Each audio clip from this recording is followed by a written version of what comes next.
What's up guys? Kamusta kayo? It's me again, Joseph Kate. So for today's video guys, let's talk about ano yung dapat nyong gawin kapag nawala yung Land Bank 4-piece cash card ninyo.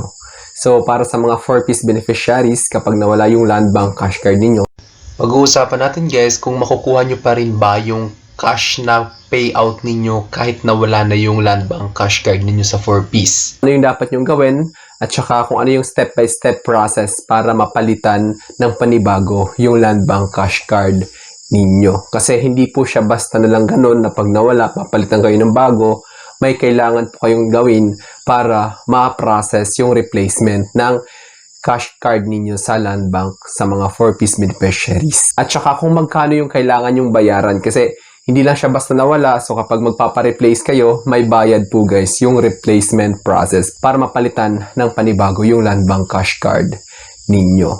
Pero bago yun, nais muna kitang imbitahan na mag-subscribe sa YouTube channel ko kung bago ka pa lang kasi marami pa po akong i-share ng mga tutorials, knowledge, and experience of mine. Kaya naman huwag niyong kalimutan mag-subscribe para updated kayo lagi sa mga vlogs na i-upload ko. Yun lang po at sobrang maraming salamat po. So as you can see guys here, yung dapat nyong gawin is immediately block your lost Land Bank 4-piece cash card by calling 24/7 hotline at 8405-7000 Metro Manila. So kapag nasa Metro Manila kayo guys, ito yung kailangan nyong tawagan. Kasi dalawang hotline number siya or dalawa yung landline na binibigay para makakonek kayo sa Land Bank customer service para makapag-request ng blocking your lost Land Bank 4-piece cash card. So kapag ikaw ay nasa Metro Manila ngayon, yung tatawagan mo is yung 8405-7000. Ngayon kung ikaw naman ay outside Metro Manila, kapag nasa probinsya ka, yung dapat yung tawagan is 1-800-10405-70000. So PLDT toll free. Kasi dalawa siya, so kapag outside Metro Manila kayo, para libre lang kayo makakonect sa Land Bank customer service, yung tatawagan nyo is itong 1-800-10405-7000 para wala kayong charges or extra charges. Kapag naka-enable kasi yung long distance call sa PLDT landline ninyo, ko-connect pa rin siya but may extra charges kayo at the end of the month. Secure an affidavit of loss, then bring a valid ID and replacement fee of 150 pesos to your branch of account to apply for a new card. So, kung magkano nga ba yung bayad guys para mapalitan yung Land Bank cash card ninyo, it is amounting to 150 pesos lang naman siya. So, hindi naman siya ganun kabigat sa bulsa. Nais ko lang malaman ninyo guys na hindi po talaga pwede maging libre yung replacement. Since nawala ninyo, kailangan nyo talaga mag-prepare ng 150 pesos as replacement fee. So, ito ngayon yung step-by-step process guys or yung instructions para mag-request kayo ng replacement ng Land Bank cash card ninyo or kung paano mapalitan ng panibagong cash card yung Land Bank cash card ninyo sa mga 4-piece beneficiaries. So, ito yung unang hakbang is tulad ng sabi ko kanina, block the card immediately. So, call Land Bank customer service or use the mobile lock feature on the Land Bank mobile banking application to prevent unauthorized withdrawals. So kapag nawala kasi guys, tapos alam pala ng tao na yun na nakapulot ng cash card ninyo sa Land Bank, yung PIN or yung password, so maaari silang mag-withdraw doon. So para maiwasan yun, to avoid that unauthorized transaction or withdrawal transaction, make sure to block your Land Bank cash card by calling their 24/7 hotline number na sinabi ko pa lang, which is itong 8405-7000 kapag nasa Metro Manila kayo. Tapos kapag nasa province naman kayo, para libre lang kayo makakonect sa Land Bank customer service, ito yung 1-800-10405-7000 para sa mga PLDT landline. So ngayon kapag wala kayong landline, pwede naman sa Mobilac, sa Land Bank online banking. So hindi naman kasi lahat guys is may access sa Land Bank online banking, no, sa iAccess kumbaga. So much better na gawin nyo is tumawag na lang talaga para mag-request ng blocking your Land Bank cash card.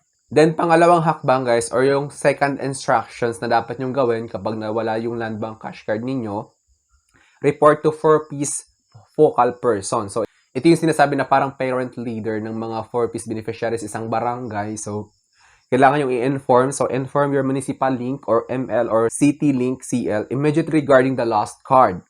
They may provide updates on how to claim grants while waiting for a replacement. So, Kapag nawala kasi yung cash card nyo guys, mayroon namang other way para makuha ninyo yung grant ninyo or yung pera na ayuda, kumbaga yung pumasok na pera doon by over-the-counter withdrawal. So may mga steps yon. So kailangan yung malaman yung process while waiting for the replacement of the land bank cash card. So habang inihintay ninyo, kailangan nyo munang mag-undergo ng manual withdrawal. Kasi kapag may cash card kayo, di ba? So smooth lang yung transaction para makuha ninyo yung payout. So, since nawala, habang inaantay ninyo yung replacement, kailangan nyo mag-over-the-counter or manual withdrawal.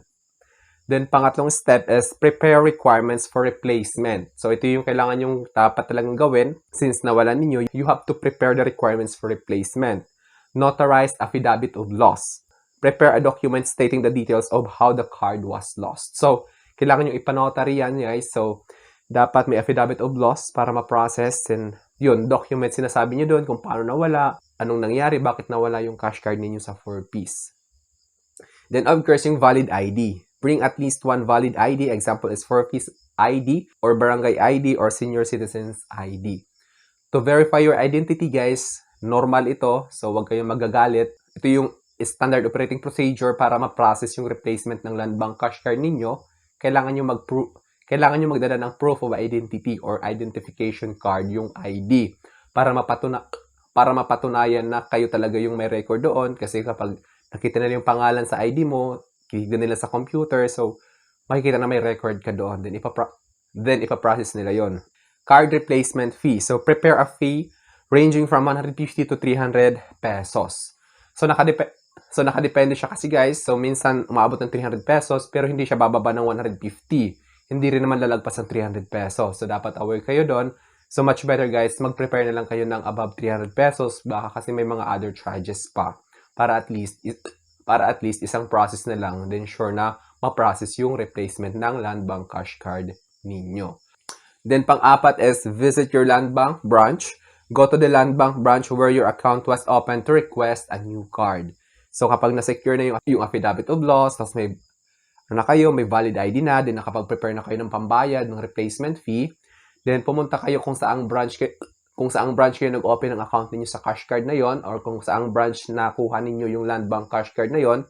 So doon yun ipaprocess, magkakaroon ng verification, so kailangan yung ID, at then of course yung replacement fee, then yung affidavit of loss. Then over-the-counter withdrawal if applicable. So ask your municipal link if temporary over-the-counter withdrawals are available in your area while waiting for the new card. So, ito na yung process guys. Kapag wala na yung card, of course, since nawala, kailangan nyo mag-manual withdrawal or over-the-counter withdrawal. So, tanungin niyo guys yung parent leader ninyo or kumbaga yung municipal link kung ano yung process or kung available sa area ninyo yung manual withdrawal or over-the-counter withdrawal. So, para at least aware kayo kung ano yung step-by-step process while waiting for the replacement or habang inaantay ninyo yung kapalit ng land bank cash card ninyo na nawala. So, next time guys, kapag na-replace na, ingatan na ninyo yung land bank cash card ninyo. At saka be aware din guys sa mga unauthorized, alam mo yun, so do not ever share your card details. That details are strictly highly confidential. So do not share it with anyone, especially your PIN or passwords sa land bank cash card ninyo sa 4-piece. Wag na wag yung ipapaalam kahit kanino kasi confidential yan. Since na inyo nakapangalan, dapat ikaw lang nakakaalam yan. So, you have to keep it to yourself because that is strictly confidential. Those PIN and passwords sa land bank cash card ninyo. So, I think that's all for now. So, sana may na-share ako. Don't forget to subscribe for more videos. It's me again, Joseph Kate, that says, we don't have cash because we go for cashless transactions. Bye-bye!